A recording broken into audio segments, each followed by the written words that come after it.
Welcome. Sorry, we're running a few minutes behind, but we're here. Good morning. Good morning. Good morning. San Francisco, Georgia. Oh, that is. Joe says she better get out of bed if we're multitasking. Louisville. Good morning. Oh, hush it, Nikki. Good morning. Good morning. Shh. Good morning. Please mark questions in all caps. Question. Emojis help too. I appreciate it. San Diego. Homeschooling, watching, and listening. Hi, kids. Good morning. I tried homeschooling during the C word. It was horrible. Like, I give you so many props. So many props. That was hard. Good morning, everyone. So we have a goal today. We're going to end at an hour. We're not going an hour and a half. We're not going 2 hours. We're ending at an hour. So if you have any questions, make sure to put them in the chat. We're going to try to be a little bit more snappy today. Make sure we get through everyone's questions. But we'll start by how last week went. We did an inventory last week. I'll let Nikki talk about that here in a second about how that went. But we also had a record-breaking sales week. I haven't posted the video yet. I actually haven't even filmed it yet. But we did $7,900 something dollars on $7,970. $7,970. That's awesome. That's $30. Yeah. I would have bought one item just to send it over the edge. Yeah. So previously our goal or our record breaking was like 6,900, and then it just jumped all the way to 7,900. So it's been crazy. But really, really good. We've stopped doing as much clearancing and like closet clear outs. We're still selling some of the older items, but we have significantly less. So most of the items in the store are like really good, high sell-through rate quality items. And we noticed that while we were doing inventory. So that's been really awesome. So how was inventory? It was pretty good. As a whole, we did get a later start than usual. We ended up having to push it into day 2, but the majority of it was finished. I don't know. We had quite a few items that we pulled out not knowing exactly what was going on, but they ended up being awaiting in payment, which was good. So we really didn't have a whole lot of errors. I think in total, like everything, there was maybe like 20 to change. Yeah. Which 20 out of, I don't even know, like 5,500 or whatever we end up having is pretty good. Now we're working through the spreadsheets on comparing eBay to List Perfectly, and then once we get through with that, then we will be comparing, I don't know why I went to List Perfectly. We'll be comparing that to Poshmark just to make sure everything matches. But it went pretty smooth, honestly. Yeah. We have 5,503 listings. I wanted to see where we were at. I do think next time we said that we were going to have an additional person help, which we're hiring, so it works out. But we think for every 1,000 we have, we should have another person here to help, just to like handle a row. If we're going to get it done in one day. Yeah. Oh no, but 10 out of 10, we got it done. It was good. Yeah, it was really good. The only like new issue, like our process has gotten a lot more efficient. Nikki's used like a ton of Excel formulas to really cut it down and sort it out, and we've structured everything in a proper way now that it is super easy. It's just a lot of items. The only thing that we really ran into that I would consider a roadblock was we didn't think about the fact that we had scheduled items put away in inventory. Mm-hmm. So our woman too, she puts away stuff as much as she can on Monday, so she might be putting away everything that's going to go active from today, Monday, all the way through Thursday, Friday. And so that's what we ran into, where we were several days ahead and they were in schedule, they hadn't gone active yet. So when she pulled the active listings report, they weren't included. We realized it, but something we'll have to think about for the future. But that was really the only roadblock, which was pretty good. So it's exciting. It was good. We also found a lot of items that we had open SKUs for that we didn't realize that we had. Like a whole roll. We're excited to fill those holes with all the things that we go sourcing for. So yeah, and it was comforting to me doing the inventory. Like as I was going through the previous inventory, I was like, oh man, why do we still have this? Why do we still have this? Like I wouldn't get this now. This time doing inventory, I was like, oh, I'd pick this up like all day long, or like, why hasn't this sold? This is such a great item. So it was a little bit more encouraging to see a lot of those better items in the store and feel really good about it. So, I like it. good morning, everybody. Morning. I see some questions. Should we get started? We should get started. We are here. Sorry we were a couple minutes late, Joe, but we are here. And yes, we can't say the actual C word or you get demonetized, so I don't say that word. eBay drafts hacked. To protect your drafts from listings about ready to go, from ultimate demise, from untimely demise, sorry. I started scheduling my not fully completed listings 3 weeks out, and at that point scheduling them out again. That's a good tip. We have a general rule, we don't keep them past the 3 week mark in drafts. You can keep them in drafts for 3 weeks, and after that, like, they're gone. We're actually at a point now, we really don't keep them longer than a day. No, most of our woman 1 and woman 2, they're scheduling, like, they finish them and then they immediately go and pick and schedule a day, which is awesome. How do you go about pricing items? From Miss Mommy 619.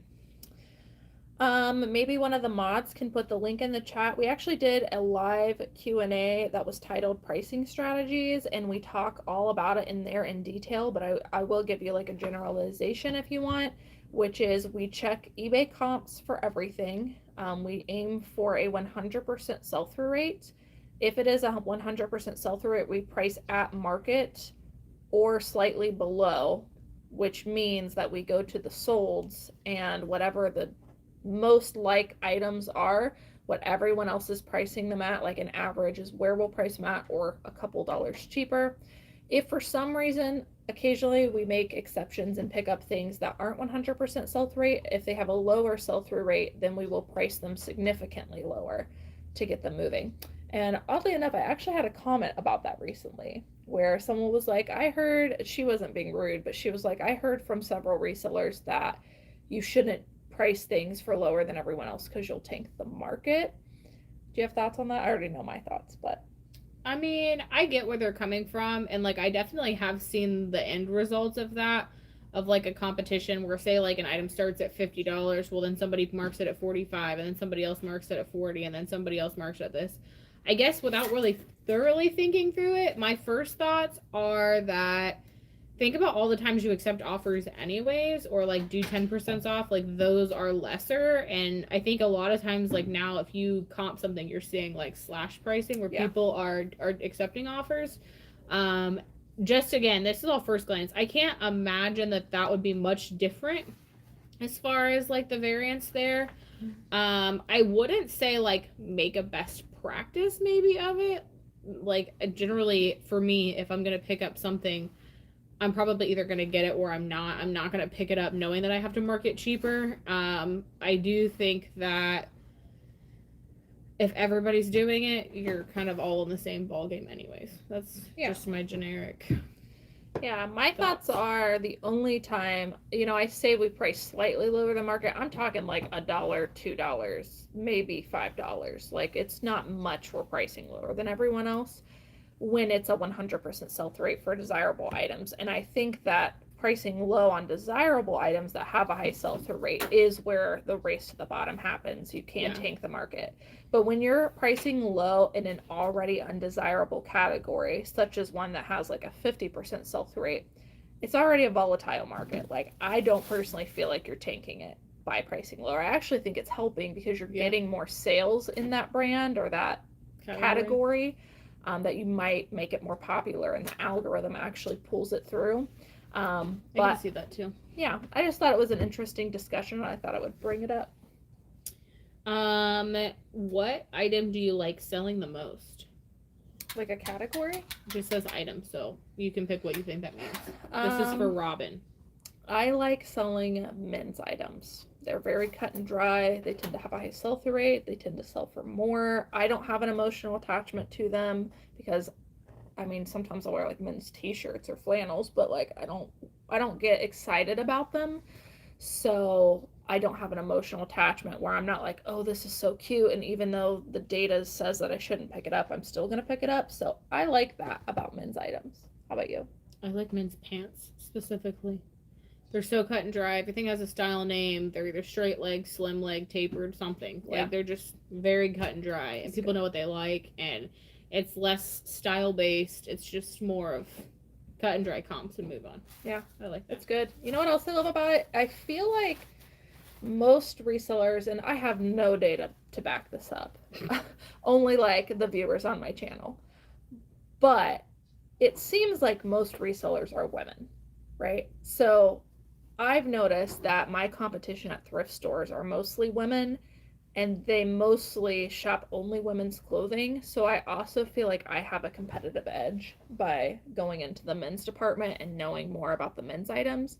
Because if I go into a store and it's all picked over by resellers, I at least know, for the most part, that I can go to the men's department and find stuff I see that being true too. other people are passing on. Good morning from Northwest Florida. It's 34 there today. It's cold here. I don't even know if I have my phone. It was 20 degrees when I came into work. It was very chilly. I was going to That's tell you cold what it for is Florida. here.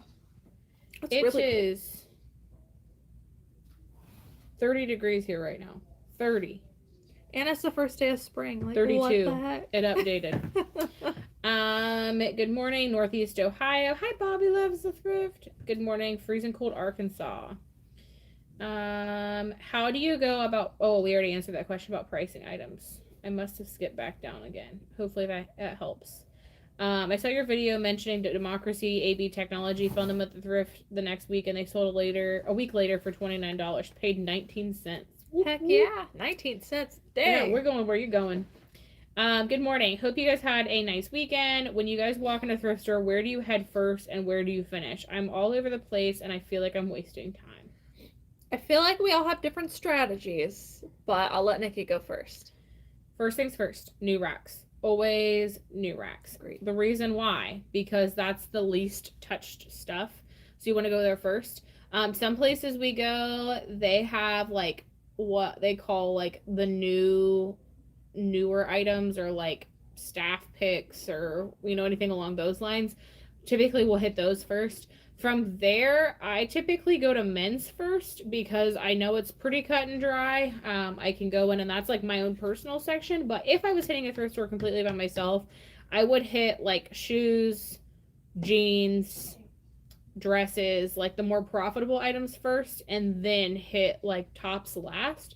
We also typically skip a lot of the like short sleeve or sleeveless stuff. We typically don't spend a lot of time there. We just like run through the aisle and see if anything like catches our attention. But that's a Cliff Notes version. Yeah, I mean, we have the same strategy. I feel like we just choose different sections, but our strategy is new racks, like she said, and then the most profitable sections, and then if there's time, the more like the second most profitable sections after that. I tend to check shoes really quick, but I think that's because I'm usually the only one sourcing shoes. So like I just want to get it done, so I run through. But I think Nikki usually goes to the men's department, so like we usually go to men's. We also usually like skip around a little bit and check leggings because that's a very competitive section in most of our thrift stores. So sometimes we'll go there first, but in general, new racks, most profitable sections, start breaking it down as you have time of the closest profitable section, I guess. We kind of snake through the store. I prefer men's because there's normally less traffic there. Yeah. True. Except the one chunk of specific people. Any advice on pricing a fossil bag? This is for Little Miss Nap. Stacking factors. It's vintage, it's tweed, wooden accents, Y2K, boho, cottagecore. I searched eBay and Google and nada. Did you Google lens it? That's where I would start. I would see if there's anything like similar and type in fossil. It sounds like you did Google, but I don't know if you Google lensed it, so maybe try that. Can we go to eBay and do a search for her right now? Yeah, let me look. Let's see. Here's what I would do. If you like Google Lens and you typed all those things in and they weren't bringing it up, I'm going to guess it's probably because it's tweed that it's not pulling up. It's pretty unique. I would personally, if it were me, type in fossil Y2K bag, and that's how I would search it. That way you can pull up, a variety of styles but not be too narrowed down and see what they're going for. Yeah, everything that I'm coming across here that's like vintage and Y2K is not tweed. It's just leather. So there's two available. Can you go to the solds? Well, these aren't tweed. Well, yeah, I was just trying to get an idea. I feel like that putting tweed is why. I did put tweed in there, but I didn't. It still popped up with those other bags. Yeah, there's nothing.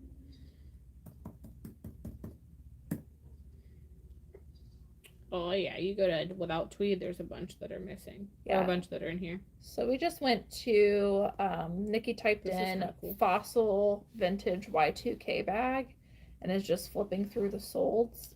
There's a 70s multicolored patch leather purse handbag. It's marked for 40 that it sold.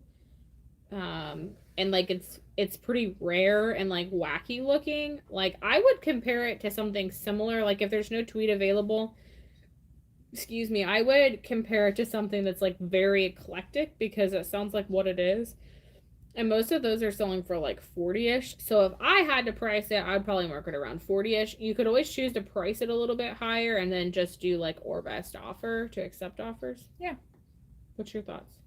Kind of just basically exactly what she said. I'd also say if you haven't searched Depop, to maybe go on Depop. There's some pretty eclectic things there, but when all else fails, you just start deleting keywords and see what you can find that's the closest. So I always Google links. Like that's my go-to, because even if it's not on eBay, you might find it on Depop, or you might find the exact bag on Poshmark, or without having to go to every single website and search, you could just...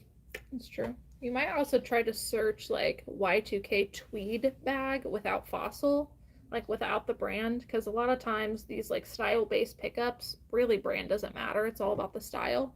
So you might try searching it like that as well.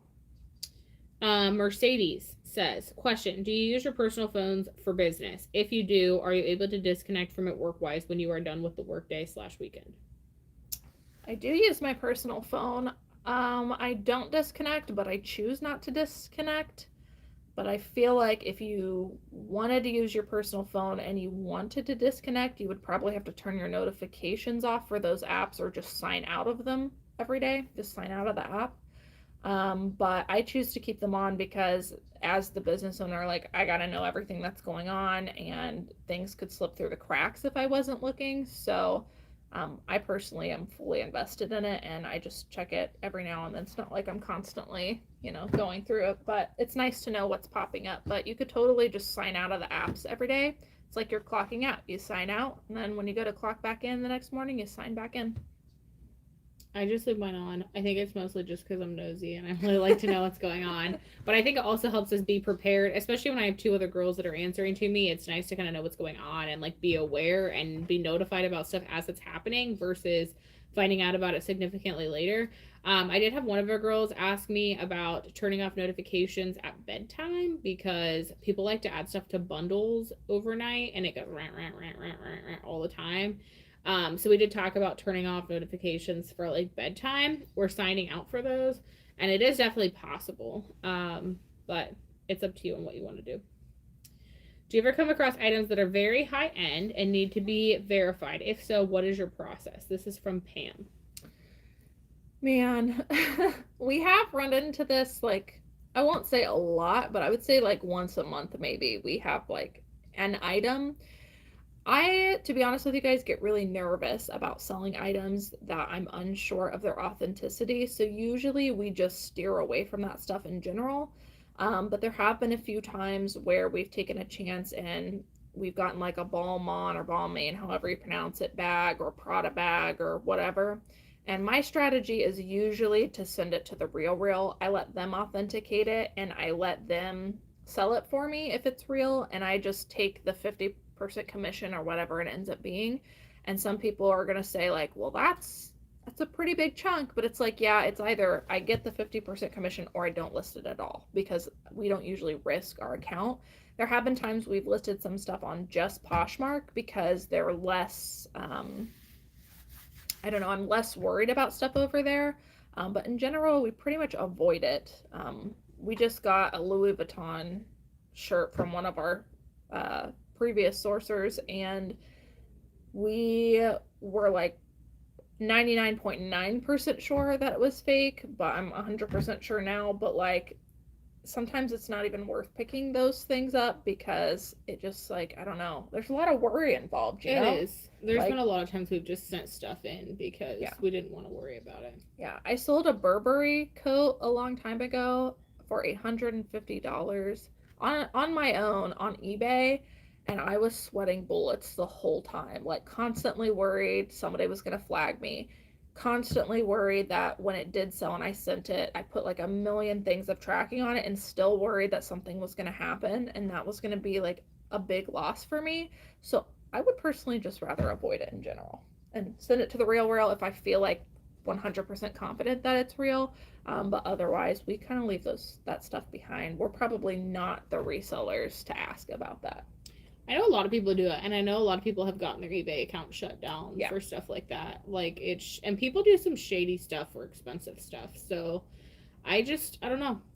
Yeah. I would rather send it in and lose a little bit of the profit than I would to risk losing everything, especially Yeah. when you have employees that are working underneath of you, you know? Yeah. The sad thing is on eBay, which is our main account, is even if the item is real and you're like 100% sure that it's real, you can list it. It could be real, and someone could still flag that listing, and then eBay requires you to show an authenticity receipt or that you purchased it from an authorized dealer.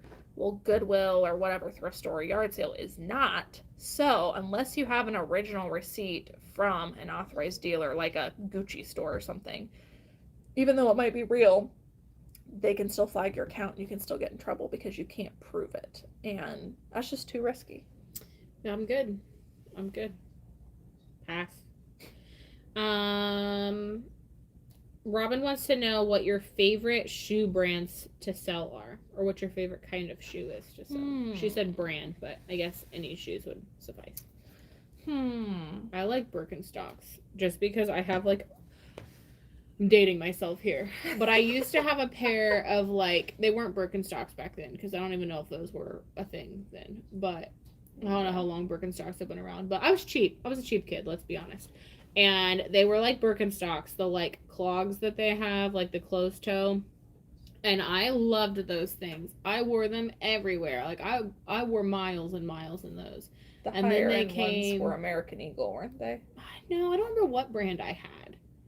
They did have American I Eagle remember ones. everybody Mine buying the weren't- American Eagle I don't ones. think mine were American Eagle. I really honestly don't remember the brand that mine were. Like they were like, I don't know, the OGs that came out. Whatever came out first as far as for me that I remember those. But everybody wore those. And I have fallen in love with Birkenstocks since then. I've also done a lot of research into grinding the footbeds and redoing them for people. And like it's a thing. And I've thought really hard about it. It's like Wow. restoring your Birkenstocks for like new, and then you get your own wear patterns in them. Wow. So anyways, that's my favorite. And That's I hate pretty cool. shoes. Oh, or On Clouds. On Clouds are really good. I love those. I Yeah. want my own pair. I think so. My absolute favorite right now is sourcing Y2K shoes because all I have to do is look for that like chunky block platform heel, and it doesn't really matter what brand it is because they're just flipping so quickly for us on Depop, on eBay, even on Poshmark. I can usually get, regardless of brand, like $30 to like $60 for them, which is really cool, and I enjoy being able to source like style-based stuff regardless of that, because I think that trend will die at some point. I love all the like niche athletic wear brands like On Cloud that she mentioned. Like, I love learning these new athletic wear lines that are coming out that just do really well. So that'd probably be my pick.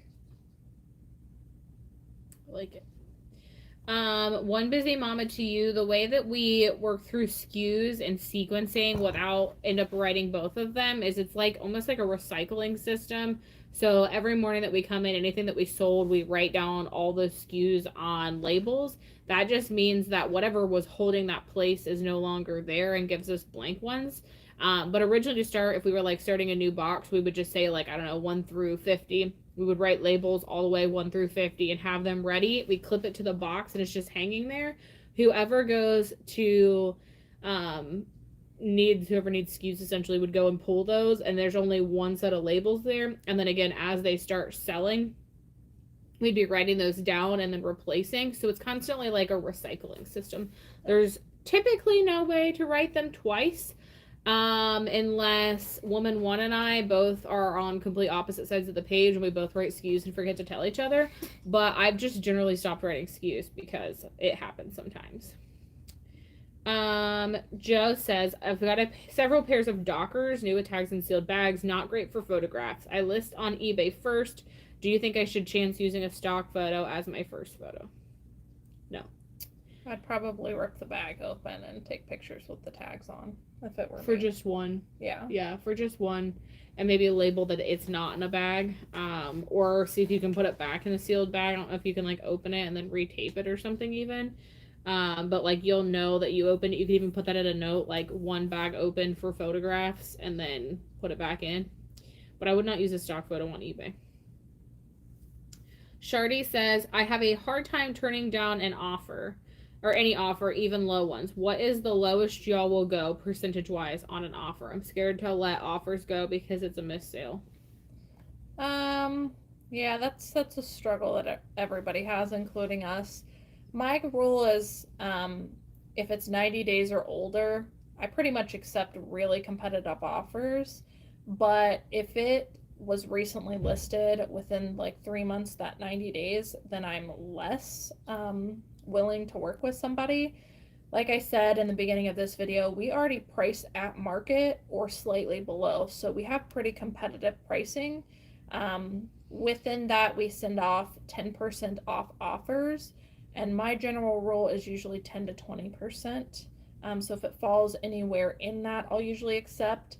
If it's a newer item, but again, if it's 90 days or older, pretty much not accept anything, but like within 50% probably. I like it.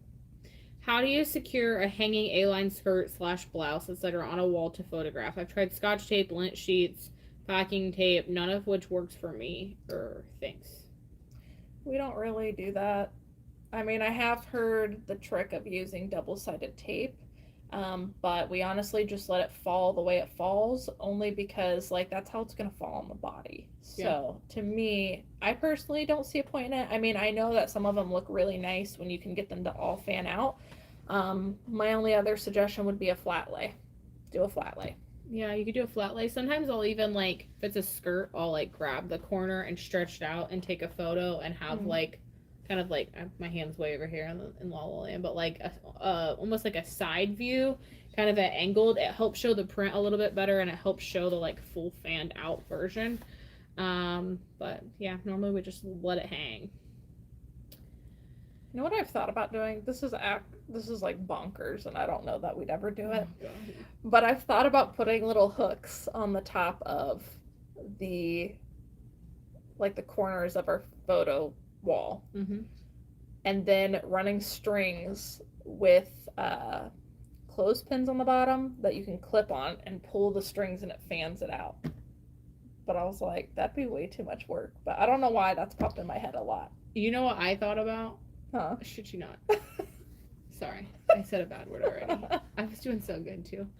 I thought about getting a hula hoop and putting pool noodles in it and like shoving it up in the skirt and like attaching it to the mannequin.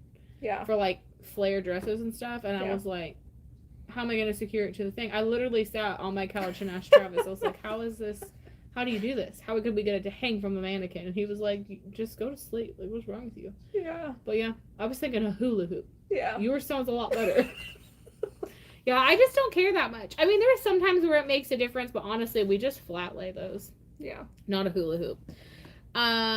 Good morning. I'm glad you're here. Welcome to all the newbies. We appreciate you. When we go to the bins, do you look up comps on every piece? No. We have what we call a bins green light list. And it's essentially like things that we've thought about of like brands that we'll just 100% get. We feel like we can be a little bit riskier with it.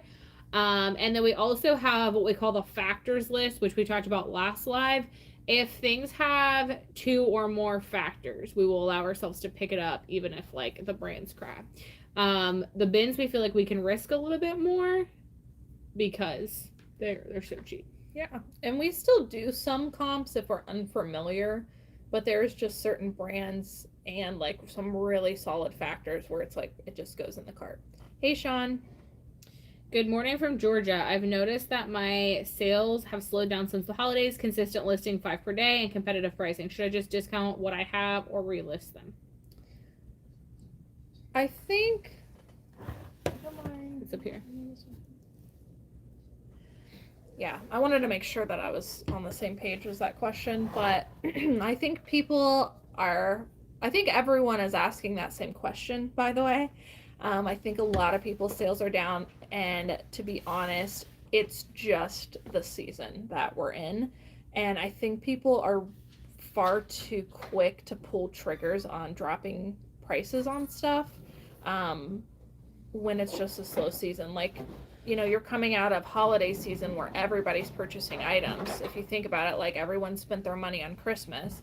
Well, then it's just a harder time of year. Yeah, then it's the new year. They've got a little bit of money from Christmas. They've got New Year's resolutions, so they spend that money.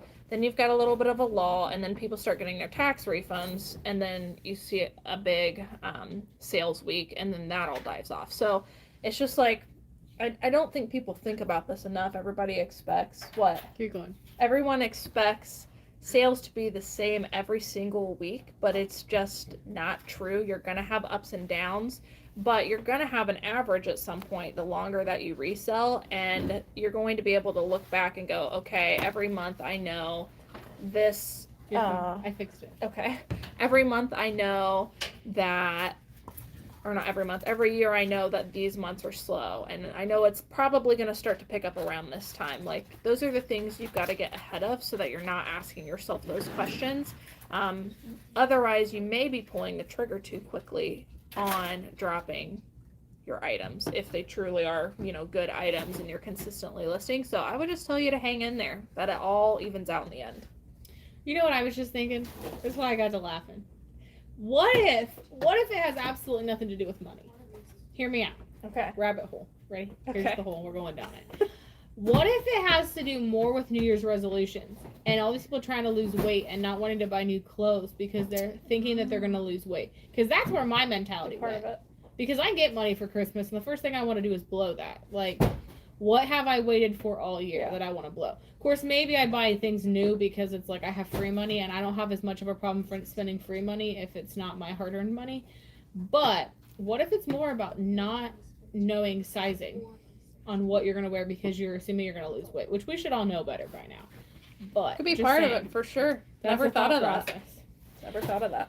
Bruno says, when you redonate your old inventory, do you donate and no tax write-off, or do you donate and write off their actual used value? Or do you donate and write off the amount that you originally paid? To be honest, most of our stuff doesn't get donated. Most of our stuff gets dropped so far in pricing that it ends up selling. So in those cases, I get the little bit amount of money from the sale, plus I write off my cost of goods. You're always going to make out better if you make a sale, even if it's like significantly lower, because you can write off the full cost of good and you get the sale. So most of our items do not get donated. They just get price slashed like a million times. The few times that we have donated stuff, I'm gonna be honest, I did not get a receipt for a write-off, but it's been so like little. It's probably been like once or twice this whole time. So like we don't really donate stuff that's listed usually. So I can't say that, but it would be a good question to ask somebody else who has seen that. I feel like there's probably a Not Your Dad's CPA video where he answers those questions. You could look him up and find it in some of his free videos online where people have interviewed him. I like it. How many times a week do you go to thrift stores? Typically 3, maybe 4. Yeah. Sometimes 5. Just depends how desperate we get. Lately it's only been like 2 to 3. But that's just her and I. We also have some other people who either send us inventory or we have an in-office person that does multiple things, and she goes sourcing 2 days a week. So if I had to think of like instances, it'd probably be like 5 instances of full-time sourcing. Yeah. We also prefer going earlier in the week. That was another piece to that question, is earlier in the week. I'm just being transparent with you guys too. I am trying to read through some of these comments. I'm not going to read every single one, but if you guys have questions, please make sure you're marking them with a question, because I don't want anybody coming back and saying, you didn't answer my question and you hate me. I don't hate anybody. I love you all equally. Thanks. I'm glad that you like that the video is accessible. We're glad that you're here. Little Miss Now, I use Google Lens literally all the time. You should download it to your phone if you don't have it. It's great. It's game changer. It's great, especially for shoes. Oh my God, shoes. You can find the brand, the style, just by taking a pic. Joe says, do you know a Joey Bada Bing? She said Joey Bada Bing's channel, we were on there, mentioned this week, as his girlfriend Destiny tried to tell him about factor stacking. I gotta watch it. I've heard of him, but I'm trying to think of where I know him. Is he one of the guys that is on that like podcast with Harry Tornado? I feel like that's who I'm thinking of, but that's cool. Hopefully they were saying nice things. She said he was dismissing what she was saying as not making sense, but several of us gave him what for. Thanks, Joe. Love you. Thanks. We've had a lot of, it's funny, we've always talked about factor stacking, but for some reason, I don't know what the switch was, but like a bunch of people are asking about that. So we really need to do a video about that, because I'm tired of answering the same comment. Like I'm about to copy and paste my answer about what is factor stacking. Someone was, I'm going to say it kind of rude, sorry if you're on here, but they were like, stop saying factor stacking and not saying what it is. It's like, we've talked about this in like a million videos, but we should really do a full video about factor stacking. You know what video I have coming out that's kind of exciting? You know what video I want to make right now? We should do a mean comments video, like mean tweets, but we just read mean comments. I just want to put this out there. I feel like people think we're like spiteful bad words, and that we just like cliffhang. My entire life is not meant to cliffhang you. Like, I just want you all to be aware that we are not intending on cliffhanging. No. If we like touch something and then like don't talk about it again, it's not that we're like trying to give you a scrap and then being like, oh, sorry, I can't tell you. Like, I ain't got time for that crap. Like, we want to, we just don't have time. It's not even just that. It's just sometimes I don't think about it. So like, I talk about factor stacking because I know that Cayley knows about it. Or I reference it to our girls because I know that we know about it. If you don't know, like, we'll be glad to answer it for you. But I'm only going to do it once. Like, I'm not going to keep going video to video to video to video to video over and over and over again. Like, I would not have time to, like, make the videos. Or Cayley, she's the video god over here. But we wouldn't have time to, like, answer all the other videos or do all those things. Like, it's just, I don't know. Maybe we need to get better at descriptions, like, going back in the lives and putting, like, the things we talk about. Like, having, like, notes, this live includes blah, blah, blah, blah, blah. So then we can go back to it. But, like, maybe if you think we're feeding you breadcrumbs and hanging you with not it, on purpose. We're not trying to, I promise. Yeah. We are going to make a full-on factor stacking video. Little Miss Nat gave us a super chat. Thank you so much. You did not have to do that. So thank you for the super chat. Did you want to read it? Yeah, I just went back to it. Last week, I made a sale on eBay, Mercari, and Posh on the same day. And I sold some Y2K Doc Martens for $51. I saw those on your Instagram. Those were so cute. I was stalking it. It was awesome. That's awesome. We love you. Thank you so much for the super chat. Appreciate you. So we will make a factor stacking video. I think also the reason, like, we've just been saying it is because I honestly did not think it was a new concept. Like, I've seen other resellers doing it. I just don't think that they called it what we call it. But, like, it's really not a new concept. Okay. Well, we're going to do a video on factor stacking, or I will. But I do have... I will help you with the video. I'm really we'll frustrated. Just copy and paste that link when we get that question, though. It's just... I'm glad you answer all the questions. And I can just show up when I want to, because I, like, have found out that I'm a whole different person than I thought I was, apparently. And I just am really tired of it. Where's my Miss Piggy shirt? I'm about to go put it on. I literally grabbed... Okay, we bought inventory off this woman. And she had a Little Miss Piggy shirt. And I literally grabbed it to steal. It will make its way on a live eventually. But I bought it to wear for you guys because people are people. For the OGs. Yeah. Oh, we got another super chat. Thank you, Mary Rosie. I don't see a note on it. Just a super chat. Thank you guys so much. Okay, we gotta focus. Oh, wait. Wait, I gotta say what my Oh, video is. Yes. Sorry, I forgot. See, I don't know why, but I was like doing some like research on stuff that sold. Just like looking at bolos basically on the eBay solds. I think she's gonna wait. Okay. Thanks. I was like, Oh, you wait, want no, it? just go here. Come on. Oh, I threw something else. Look, guys. Look how cute this is. It's not even my size. It's a size small. But if you guys don't know, LuLaRoe, buddy, it's got stretch. I'm going to just lay it right here. I'm going to turn it around so you guys can get the whole picture. The people who didn't watch that live have no idea what's going on. This person, this troll, you don't have to tell Oh, them. no, I'm telling them. Okay. Because I Alright. hope this SOB is watching. Okay. Well, they're blocked. So. Well, they are blocked, but they created like 12 freaking chats. They the reason for our moderators is they said I look like Miss Piggy. I haven't worn that shirt since because they gave me PTSD, I think. But they said I look like Miss Piggy and asked how I could keep my husband. So I keep this for all those haters. And I put it on my desk to remind me that I may look like Miss Piggy, but I will never be as shitty as Kermit like they are. Kermit? A bunch of frogs. Nasty toads out there. What's your video about? Oh, I was looking at bolos on eBay solds, and long story short, I did a video this weekend. I just recorded because I was like going down the rabbit hole. Anyways, I was like, well, everybody can go down the rabbit hole with me. But I looked up as seen on TV items.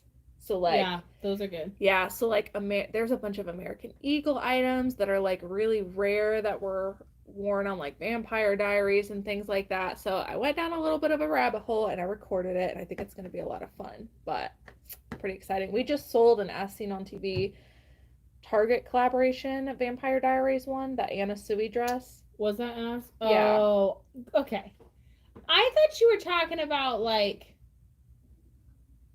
those boxes on As Seen on TV. You know what I mean? No. Like, Like worn like on a kitchen celebrity. supplies. I was like, oh, I gotta start selling this. I was excited. No. I get you. You're talking about celebrity. Yeah. Celebrity dresses. Yeah. Hey, Kelly Dawn. I freaking made it, she said. Woo! We're freaking glad you're here. All right, let's get back to some questions. All right, I gotta get focused. Sorry. I gotta find the mustache guy. That's where we stopped. Here he is. When do you use shipping policies on eBay? This is for Chelsea Russell. Do you use shipping policies on eBay? I've been thinking about offering a flat rate for first class items and things over £1 rather than using calculated. We do not. I mean, that's the idea of like a flat rate for certain things. I know people do that and it's successful. As far as shipping and business policies go, for some reason, every time I try to use it, I don't know why, but it messes us up. Do you remember the few times I've tried to do that and it like ruins our whole listings? Yeah, and the it's drafts? a mess. I don't know why, but every time I've tried to use shipping and business policies, it just doesn't work. So topic of this video is just I'm not the person to ask on like the luxury items, the business policies. So I don't have one, but we just do calculated shipping for everything. That way the price adjusts with where the buyer's at, how much the item weighs, and that's what really works for us. But I have seen some people do like the flat rate costs for their buyers. To me, it's just an overcomplication. Like, I want my shipping costs to be completely covered, and I don't want to have to worry about, you know, what a lot of people do is they do a flat rate cost of, let's say, $5 across the board for first class shipping, but then they'll raise their prices slightly to account for that. Like, I don't want to have to juggle two things. So for me, I want to get my shipping paid for. Joe said Miss Piggy rocks.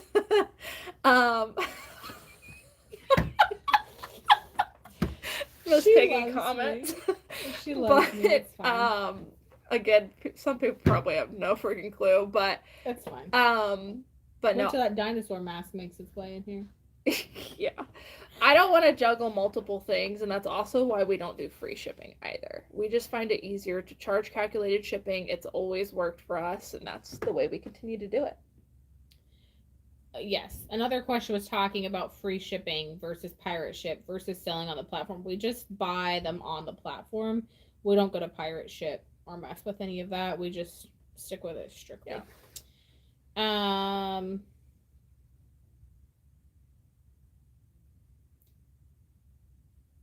To go back and read these piggy comments. We haven't. I'll read them. Don't you worry. Do you always list something? I'm assuming as a price or a best offer. Lately, I've been turning that off. I don't want to go further down too many low ballers. We do not use best offer on anything, unless it's like something we really don't know. We're like really shooting in the dark in, but yeah. We also add best offer on stuff that's like really, really old. So anything 90 days or older, we usually add a best offer for. That way we can just get some more attention on it and get it moving. But as far as items that are new within 90 days of being listed, it's usually just straightforward pricing. What's up? Joe brings up a good point. Remember those old school skirt hangers they used to have? They're like made for A-line. You know, like kids' dresses where they have like the frame and it holds the dress? Oh, yeah. I guarantee they still have those for skirts. They used to have them a long time ago, but I guarantee they still have them. That's what you need for this A-line skirt. She brought that up. Good call, Joe. Good call. Copper Cats and Coffee says they've used clothespins to flare skirts to my drop cloth and it works okay. That'd be good if you had a drop cloth. Yeah. Hi Taylor Exchange. I don't know why, but I really want to try the clothespin thing and pulling the strings now. I just gotta see it fan out. It's like I have to now. We're gonna do a video of that called the curtain calling.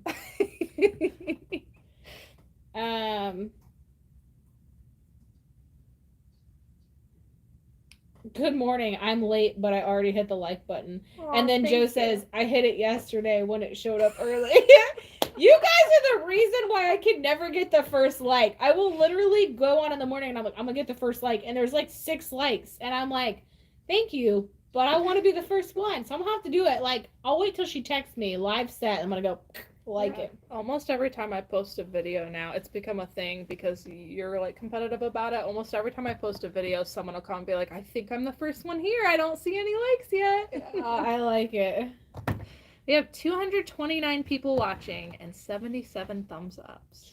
Whoop whoop. Love the green light list. We love it too. Could you provide those lists for purchase? Green light and factor stack list. Maybe. I would have to edit them because they're a little we don't have a factor. Random. Yeah, we do. Like in the green light list? It's not on the green light list. It's a separate one that Woman 2 and I made. But yes, we could probably do that. How much is it worth to you, Jessica? You know, I'm going to be a little salty here. Maybe some of these people are on here. But you know how you put that sourcing spreadsheet for offer? Like, you could have at least given $1. Like, all these people are like, free. Like, I get it. Now, some people were very nice and paid like $5, $10. But like, even $1? It wasn't worth $1? Yeah, I mean... I thought it was worth $1. I don't know. I feel like people can build it themselves, but a lot of people have downloaded that. But it's fine. It's cool. Patty says, I'm thinking of hiring my daughter to help me with the business, but have no idea how much to pay her and what should I ask her to start helping me with. Any suggestions? Age? How old is she? What work experience does she have? That's huge. And then think about tasks. What tasks you'd like her to do. I generally would have people start with like the medial tasks, putting stuff away, pulling items for shipping, maybe help them with photos. I don't know how old your daughter is or how capable she is. I think of my daughter, and my daughter's very young, so like if I was asking her, I would be paying her like a milkshake a day. A milkshake a day? I would. She's little, you know, she would be happy. A milkshake and extra internet time, like she'd be sold. I'm gonna guess they're probably teen or adult, but I always find that the easiest thing to outsource is photographing if you're going to have them in person. It's very straightforward. There's not stuff like listings where it's up to interpretation. So like if it were me, I would start with photographing. It would really depend on how much time you want to give them. And if it's your daughter and it's like hiring's a completely new process to you, I would just say like make it per item, like charge a dollar amount per item, and say I expect you to get done X amount of photos or X amount of items being photographed every week. This is exactly how I want the photos taken, and then I will pay you X amount per photo. And then that way, if they're a little slow in the beginning, you know, it's not going to eat into your cost by paying them hourly. You can pay them per item. That's how I would do it. I would start with photographing, and I would start with a dollar amount per item. It's really up to you. I honestly can't tell you how much you should pay per item. We do things a lot differently. We expect a lot more in our photographs, so it depends on what you do. But something I would say is you should probably calculate how long it takes to do your whole photo process that you want them to do, and then determine how much they're going to make per hour if they were to follow your timing, so that you can bring that to the table and say, if you do it as efficiently as possible and you're not distracted, you could make X amount per hour. And then I would just make sure that that is, well, obviously at least a minimum wage, but hopefully, you know, they have incentive to make way more than minimum wage if they're moving quickly and getting it done efficiently. But that would be my suggestion. I can't, besides photos, can you think of anything else that's like super easy to offload? Just like inventory stuff, like putting stuff away. Yeah. Office organization, like, yeah, stuff's pretty easy. Yeah. I feel like photos you can train, check in a few times, and then they're set. So it's not like listing where you're going to have to, it requires you to put in a lot of work of reviewing them or checking in for shipping or something. Like, I feel like photos is something, once you get it trained, you can expect that they can come in and do it without you being there. And the point of hiring is to have help and to get stuff off of your plate, not to spend a bunch of time, babying them. Yeah. So I'd say photos. My opinion. Deb brings up a good point. She says sellers are broke and need to pay bills. That's why they drop their prices. They freak out over no sales. That's literally what I hear all the time. People be like, I haven't sold anything in the last 2 weeks. Should I drop my prices? You got to have faith in what you're picking up and faith in what you're selling. So, when do you consider summer slowdown, and do you see a turn down in sales? Do you have a strategy to combat it? That's from Alicia. Yes, yes, and yes. Summer slowdown, I think, is like anywhere from like April through July, in my opinion, and then August, when school starts, is when I usually start to see a pickup. That may be different depending on what you sell. Depending on, even if you're in the clothing category, depending on the brands you pick up and the types of items, that might vary for you, but that's true for us. We do normally we get a decrease in sales percentage. However, our strategy is usually when summer slowdown hits, we increase listings. So even though sales drop, we increase listings, and it basically flatlines for a while is what happens. And it's honestly not even a strategy. It's just when we end up having time. Every year is usually right when summer slowdown is about to hit, and that's when we end up hiring, and it just always works out that way, that we're able to increase listings through hiring and flatline until Q4. And then our listings start to go up, and then we flatline again, and it's just like a graph every year of the same thing. Do you think Posh live shows are hurting sales? I don't think so. I don't want to get into it. I don't personally believe that, no. Christy says New Year's resolutions are also no spend months. That's a good point. Yeah.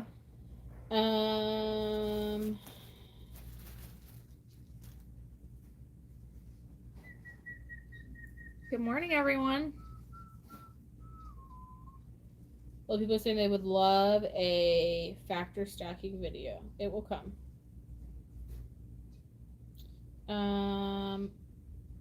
Oh, Robin, we love you too.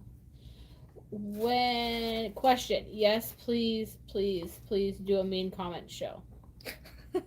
Bruno says, what is the difference between... How much time do you have?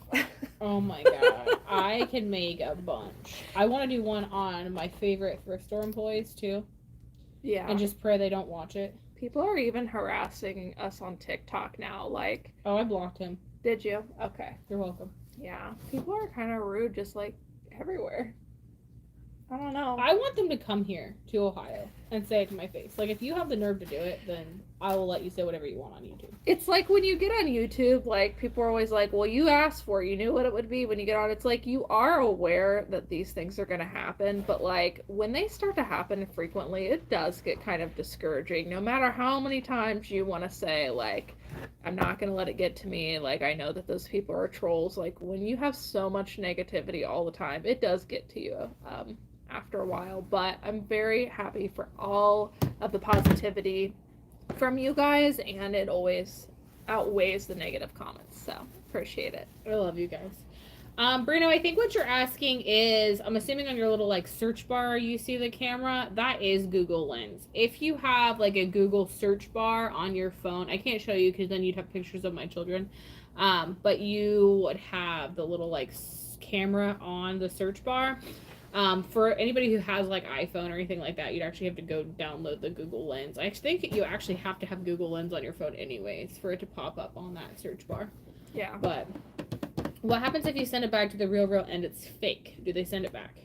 Every time that I've sent something in and it's either been fake or it wasn't in good condition, they always send it back to me. I don't think that's a guaranteed thing, but they have always sent it back to me. Is there a way to organize Poshmark and eBay like in categories? Good morning from Montana. Morning.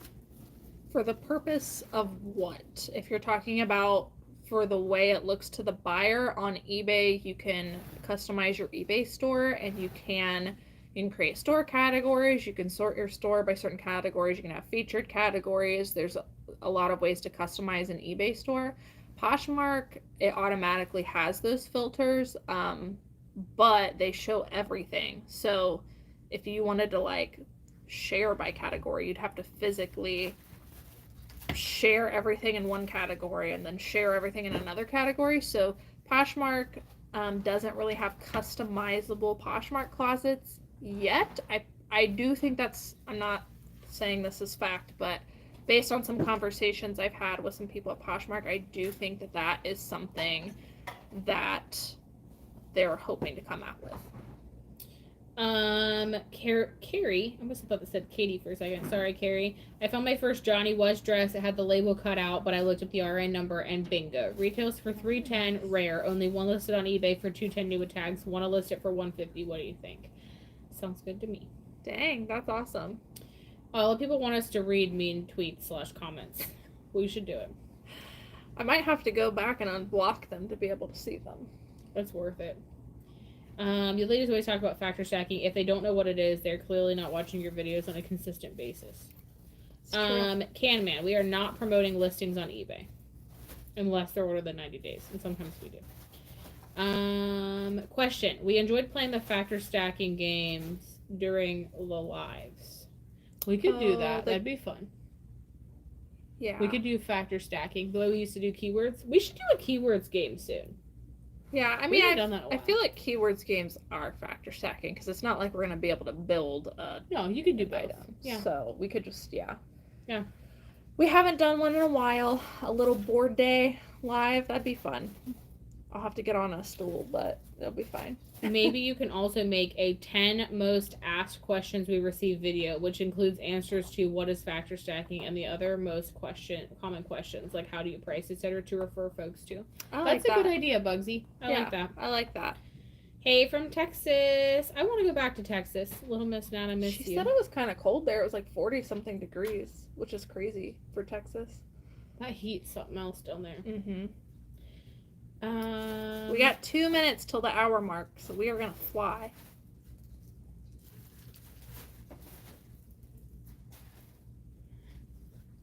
You guys crack me up. This person put a poop emoji.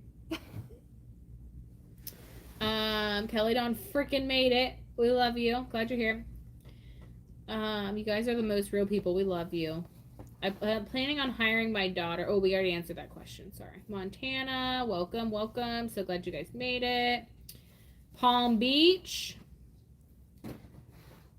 TA says, Miss Piggy was serving looks back in the day. Shows how much they know. Me too. And then I gained about 100 pounds. Then got married and quit looking. You guys get along so well. Do you guys have arguments often? How is it working with your bestie day after day? Cayley, do we ever fight? Never. Oh, shit. I'm gonna just hold this. I'm done. We do fight fight sometimes. Not very often. I mean, every now and then we like get somewhat heated on things, but I think it's because we're both very like hard-headed and we both are like doers. We had this conversation. Have you all ever taken those color quizzes? We've been having this conversation. Cayley and I are both reds, which is doers, and that means that sometimes we're like both very sorry about your cup. Sometimes it means we're both like very motivated and we both want to get things done and we have different ideas. Like every now and then we get a little heated with negotiating on how we're going to do things or like the best ways or working through things. But honestly, Megan, I think it's because we both like care so much and we get really motivated to like get stuff done that we want to like do it, implement it now without necessarily thinking. You're what? Red, green? Yeah. Green is critical thinking, meaning that she's like, she thinks stuff through really far and then like runs for it. I am a red yellow, which means I'm motivated by fun. And I am a don't want to think about it. Like I already have thought it through like very quickly and I know where the end goal is and I just want to do it.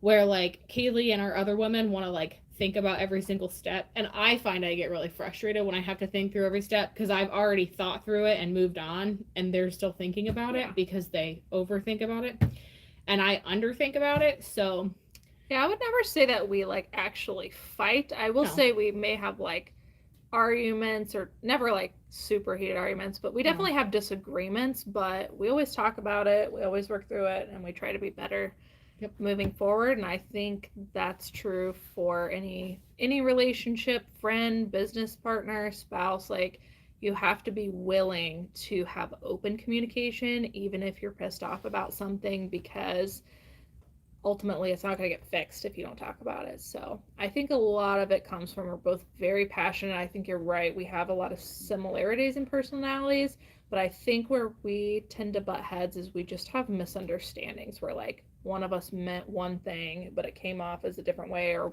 I perceive something the wrong way, but we talk about it and it works. But I'll tell you what I always tell Cayley. You can run, but I know where you live, and I'm going to show up. I tell a woman too that all day. I say, you might not want to come to work today, but if you quit today, I'm going to show up to your house tomorrow, and I'm going to put you in the car, and we're going thrifting, so you better pull it together. And I think that that's, like, what keeps us going. The best relationships, in my opinion, require work, because if you're in a relationship that doesn't require any work, I feel like there's not truthfulness going on. Like, you're going to have stuff, and it's the people that stay and want to work through things with you, or want to have a different outlook or perspective and want to work through it, that's like, they're there for you. So, and the honesty is real. Like, I might be a little harsh, let's just say it. I'm very transparent. I'm very just, it happens and I don't think about it again, and I just like word vomit it out. And sometimes that's a little overly transparent, but you never know if to word of what I'm thinking. It's true. And she knows I love her. I'm nice to her. We get along for the most part, but we definitely, I don't want anyone to think, you have a friend or a business partner or coworker like perfect. Yeah, you have to know that those things are going to happen, but you have to have open communication that if something is bothering you, also that you say something about it. Yes. We've had some employees, friendships, spouses, even at sometimes like where people have something that's bothering them, but they don't say anything, and then you can't work through it. So I feel like we're both really good about that. And we worked together before, so we kind of worked through most of those issues, like the first round before you abandoned me in that HE double hockey sticks place by myself. I feel like we got a super chat that I didn't want to skip. It was from Ruth Barton. I don't know what it said, but oh god, I don't know if we can click on it up here maybe. Oh, yeah. Oh, thank you. Thanks, Ruth Barton. Really appreciate your content and answers to my questions. Thanks, Ruth. We appreciate Thank you for the super chat. Thanks for all the super chats. We appreciate it. Yes. What are you doing for lunch today? You busy? You better be going to lunch with me. We could do this. We could use the super chats for lunch today. No, I'll buy lunch today. No. Yeah. They bought lunch. Girl, I keep losing my mind. Okay, I found it. Maybe. We're over an hour, but we're gonna blast through the questions. So if you have any, now's the time. Can you explain how the calculated shipping works? Do you have to weigh things as you list them so people can know what the shipping is before they buy? Yes. Yep. You need to weigh. You have to input dimensions, and you also have to input weight, and that would include any packaging. So if you use a box, you're going to want to add the weight of the box. Don't guess. Actually weigh your item and then weigh a box that you would normally use and add the weight of that or the bag. Dimensions, you do need to have, you need to be within priority mail dimensions, but for the most part you can put dimensions as the same thing every time. But get in there and try it out, because you do have an opportunity before you print the shipping label to correct it. Now, once the buyer's paid, you can't go back and ask them for more money. So sometimes you have to take a loss on that, but over time you're going to learn. But you do have the opportunity to correct it also before you print the shipping label. But yes, you put it in during the listing process in your draft before you list it. You also choose which type of shipping. Hitch and home, family stead. What we do is we have pretty much brands, factors, keywords, everything like that in Google Sheets on the Google Drive. We have a business Google Drive, and it's really easy to access while we're out and about if we wanted to pull it up. That's our preferred method. Then we could share it to anybody we needed to, revoke access as we need to.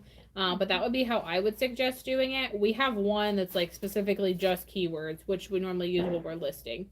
And then we have a factor sheet that we had, and then they okay? Yeah, I just heard, it sounded like a gunshot, but I'm sure it was just something dropping. The door's locked, right? Somebody better check. I saw she heard it too, because she looked out, but they both got their headphones. Did you hear about that gun? Hold on. You stay here. Hold on. No, I'm going to read questions. Make sure the door's locked. Sorry, guys. We're just being overly cautious. Okay. Working on building. I see she answered that. Can you briefly talk about how or what percentage your sales go to taxes? Gina, that's going to vary per state. So depending on where you're at, it's even going to vary per county. Are we good? Yeah. Or do I need to end this live? Air pockets. Okay, because some people were like, I heard that also. We're good. Someone is popping air pockets. It's not a gunshot, but I wanted to try and stay calm. I had Betsy today. We were all right. So Sorry. We're good. But Gina, that's going to vary depending on where you live. I am okay trying to help with bookkeeping, but I'm not going to give any tax advice. You're going to want to go to a CPA.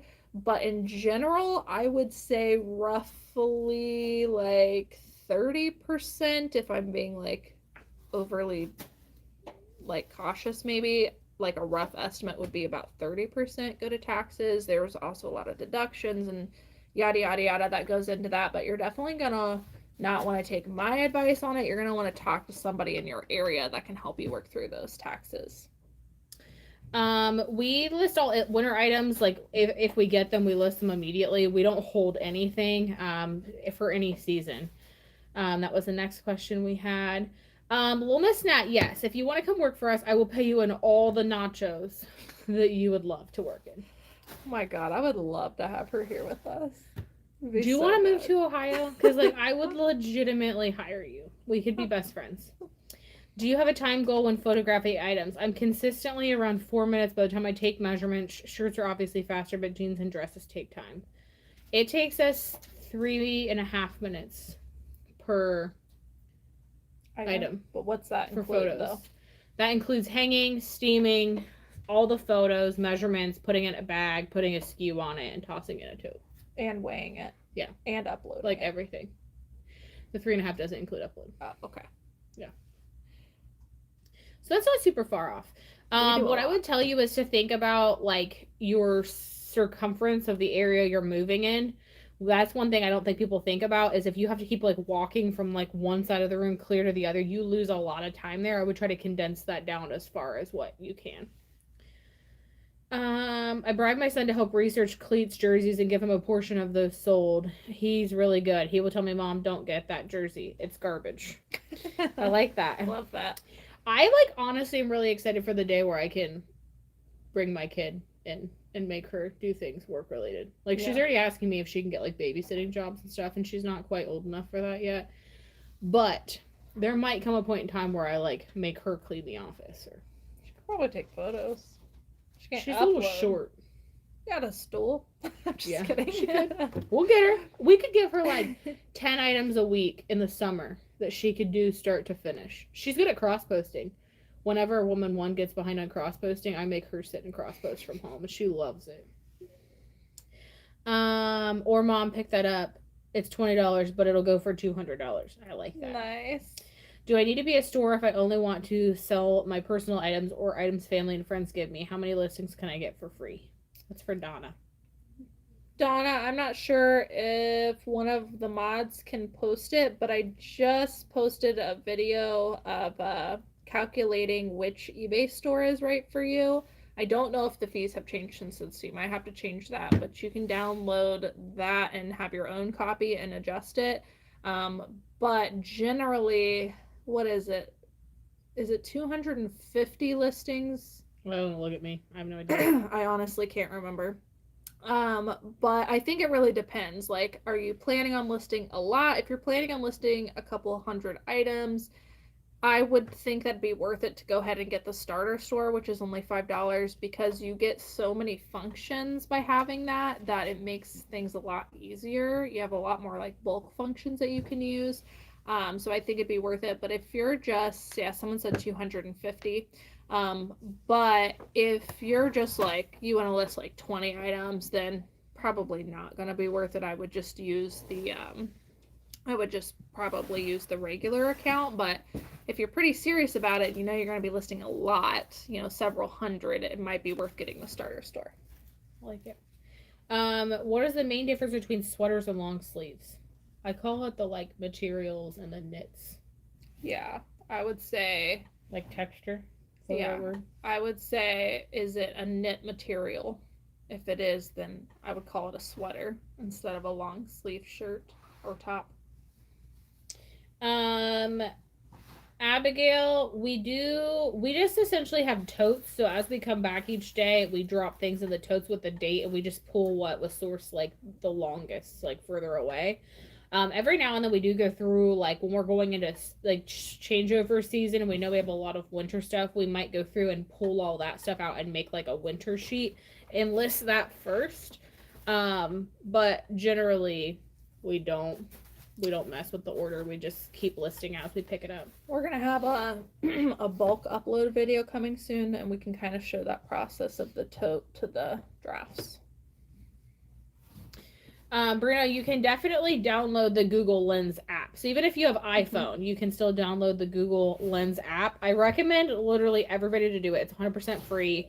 And it makes it so easy to track something down because it's essentially like checking eBay, Poshmark, Depop, like any sales app. It can also help you find it in the store if it's still currently selling. Help you find style names, all kinds of stuff of them. It's also really good at identifying plants. If you're someone has a house plant and you're like, I want that, you can Google Lens like anything, even outside of reselling. Bye Bruno. What advice can you give to increase Poshmark sales? I'm new to your channel. Welcome. Melanie loves Disney. I love Disney too. Hi. Well, I'm not sure how much experience you have on Poshmark yet, but with any platform, consistent activity is always the key. So getting in there and doing something every single day, I would consistently list something new every day. If you have the inventory, meaning like if you have 10 items, set one active every single day to kind of boost yourself. And also sharing your closet. If you aren't aware of sharing or how many times you should share and all that, I would start researching into that. But sharing, listing new items, and answering customer questions as soon as possible are all going to be things that are going to help you get consistent sales. What plan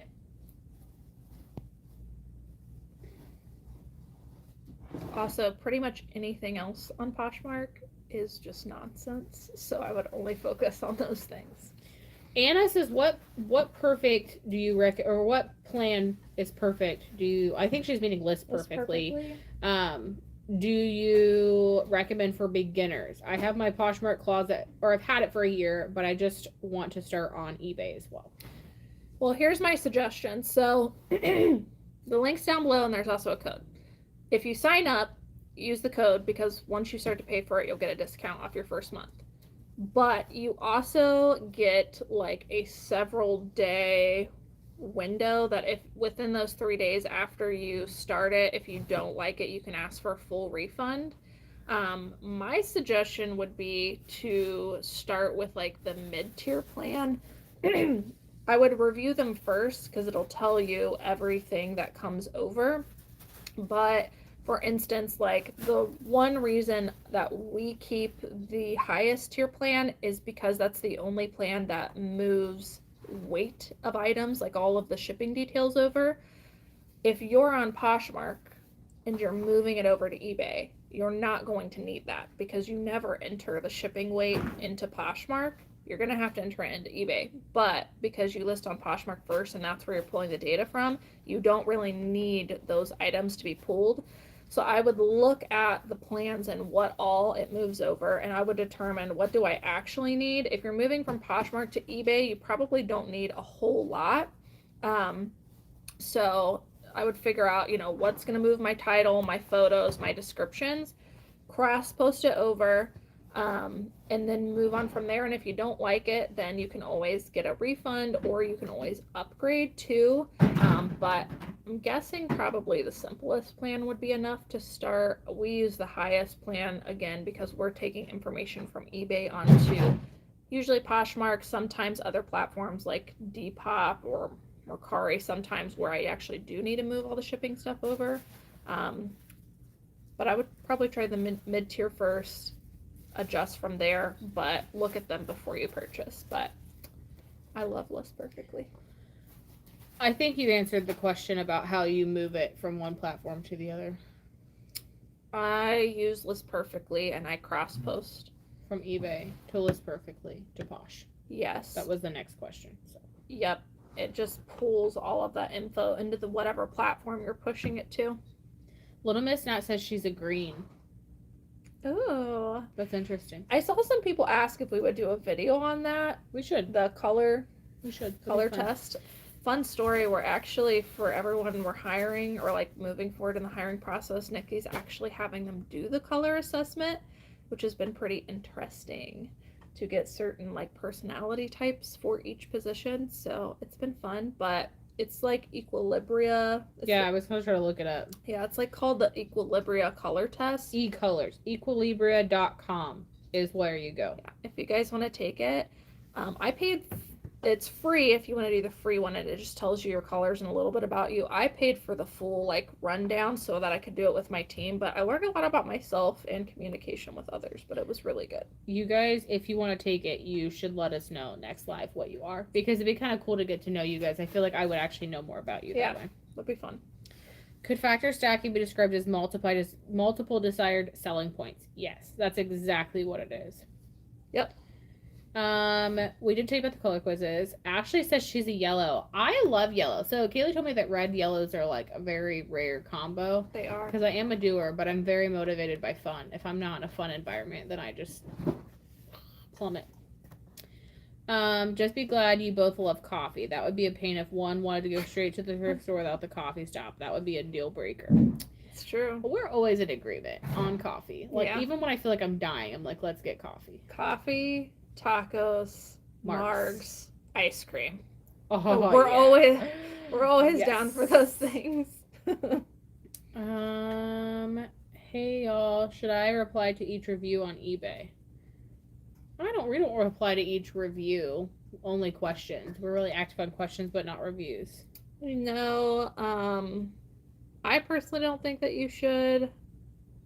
I think it might be a little bit of a waste of time to do that. The only time we've responded to something is if it's a negative comment and we can't get it removed. That way, the any buyers that see that negative comment will also see our response to it. But No, we don't really do that.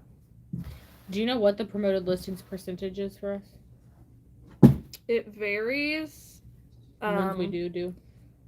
I usually, if we do promote, again, it's for items 90 days or older. If we do promote, it's usually because I download the listing quality report and I listen to what it tells me I should promote certain categories at. That the ones that it'll be like, let's say women's tops, for example. I'm throwing numbers out here, but it'll be like most people in this category that have a high sell-through rate promote their items at 6%.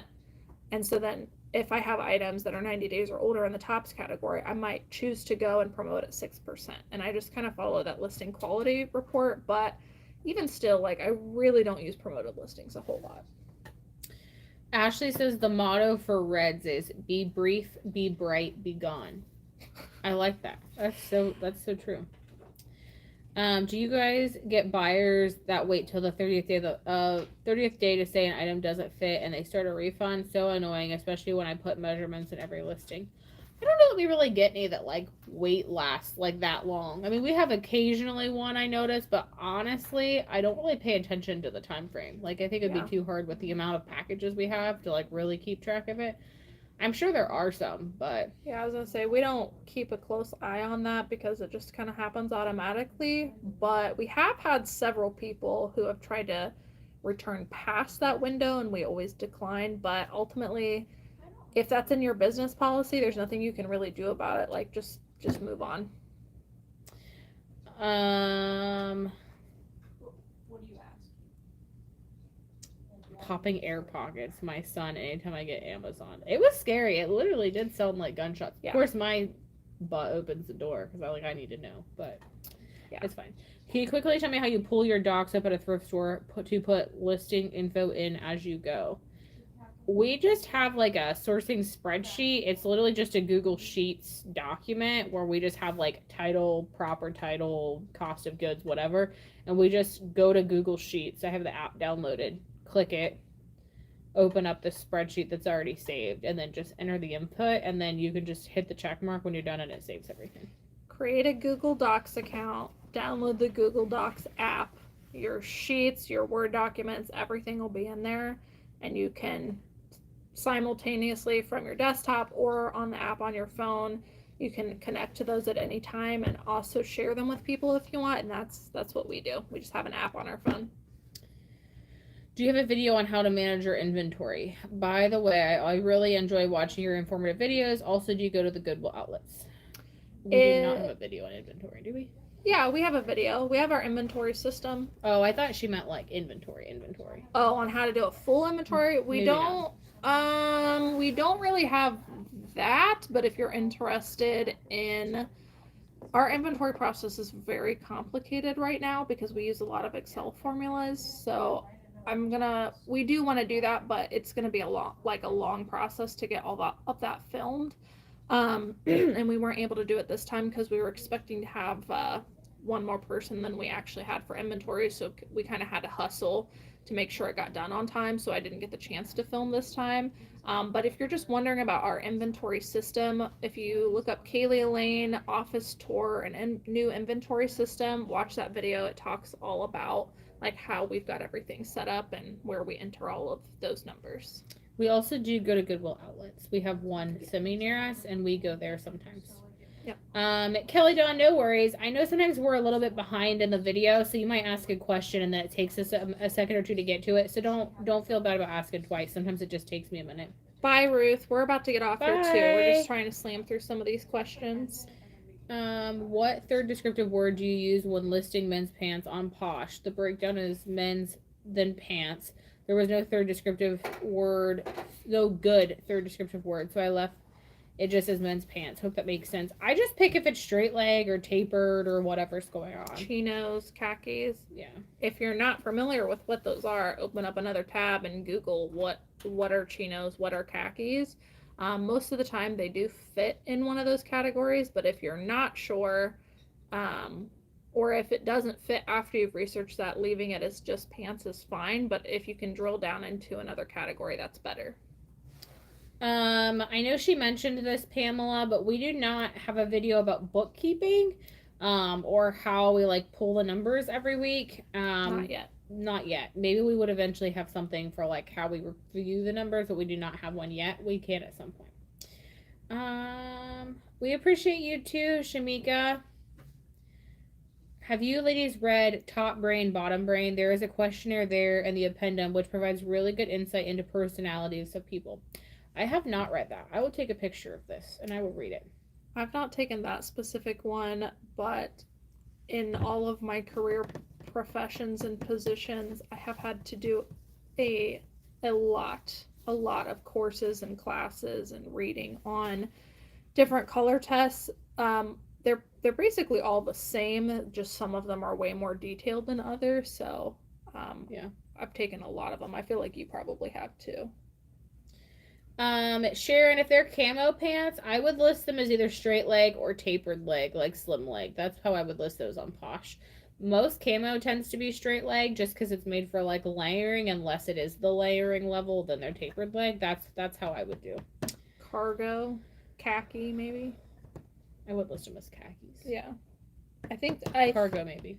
Yeah, I think I'm not sure what the options are now, but I feel like it's like cargo, chinos, and khakis. Whatever is like the most relevant. All right, that's it. We caught up. All right, we almost made goal. We're at an hour and 25 minutes. So we are going to get off here, guys. We thank everybody for getting on. We have 222 people watching. That's crazy. So we are going to get off here. Nikki and I are actually going to do some listings really quick, but thanks to everybody who's getting on. Thank you to everybody that did the super chat. And thank you to everyone for all of your kind words also. We appreciate you guys. We love you. It's time for the heart. You gotta do it. Okay, I gotta do this. Eat tacos, someone said. We might eat tacos today. Bye.